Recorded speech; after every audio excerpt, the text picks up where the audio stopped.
Le record de l'épreuve sera-t-il battu? La question est plus que jamais d'actualité. Pour ce faire, Groupama 3 doit couper la ligne lundi matin avant 6h19, heure française.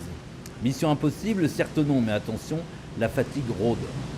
On est toujours obligé de surveiller et même si on ne barre pas, on est quand même conscient. De toute façon, la fin va être extrêmement compliquée et ça va se jouer sur les dernières journées.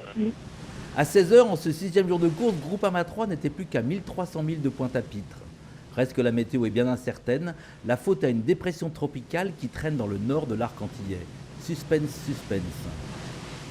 Le produit de la dépression tropicale qui va se retrouver au nord, c'est de casser la belle ordonnance des choses et l'alignement des alizés. Donc ça va se traduire par un temps très instable et surtout très peu de vent pendant une période qui peut remettre pas mal en question les classements, quoi.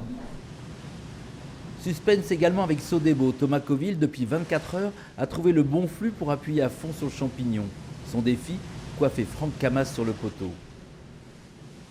En solitaire et sur nos bateaux, il peut arriver tellement de choses, tellement rapidement, et que ce soit rédhibitoire ou je le saute pas à Paris, mais que tu sois obligé de lever pied ou que tu t'arrêtes, hein, parce que à un moment donné, faut calmer ou des choses comme ça. Je pense pas que ça soit fini, voilà.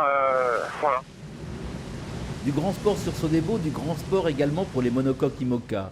Le front a été négocié dans la nuit, le vent est enfin portant, place au grand rush sur l'Atlantique. Alors là, faut dire que ça envoie. BRB à 20 nœuds de moyenne. Voilà. Ça doit être le 5e ou 6e jour de course. On a passé le front froid. Et maintenant, faut allumer. Maintenant, on est au portant, à fond, quasiment route directe vers les Antilles, avec du vent très fort et surtout beaucoup de mer, ce qui fait des figures de style improbables. Voilà. Un passage de front, c'est une mer qui devient pyramidale, un enfer bleu dans une nuit bien noire. À bord du 60 pieds de Marc Guillemot, c'est Tchernobyl pendant un temps. Sous un choc, le safran se relève, le bateau se couche sur l'eau.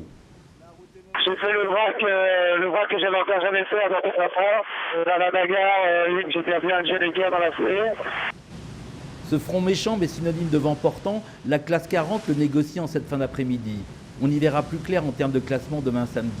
Du côté de la classe multi 50, cela glisse tranquille sur l'autoroute du Sud, avec Actual bien calé en 2e position.